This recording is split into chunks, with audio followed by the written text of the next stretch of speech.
What are both of those things? The first time I heard about generational trauma, I thought it was like woo-woo, fluffy, hopeful, like wishful think, like a nice way to blame your ancestors for the way that you are. When I first heard about this concept that you could be passed down trauma from your parents or your grandparents, it just seemed like it couldn't possibly be true. Yeah, I know. I mean, it's a relatively new area of research. So I'm actually going to separate this into a few things. So generational trauma, and you can look this up, is related to specific times of acts that were placed onto particular marginalized groups. So like first Americans, slavery.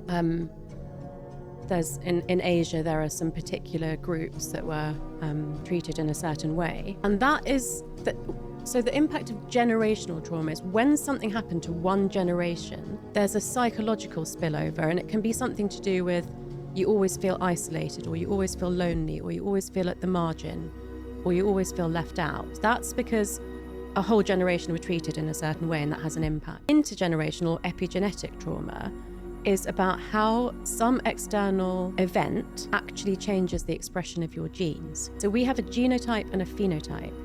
Genotype is your DNA. It doesn't change, but the phenotype is which bits get switched on and switched off. The most famous examples of this are the Holocaust and the Dutch famine, but there are other examples. And we are sufficient generations away from that now to have seen like 3+ generations changes in the stress responses. And it's not always bad.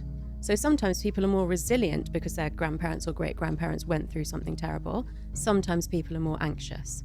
And it's hard to know necessarily why things might go one way or another. I always say to people that you aren't born with the genes that your parents had when they were born. You're born with the expression of the genes that your parents had around the time of conception. And then, of course, your mother's stress levels through the trimesters of pregnancy. And this isn't meant to blame anyone for what happened in the past or how stressed they feel when they're pregnant.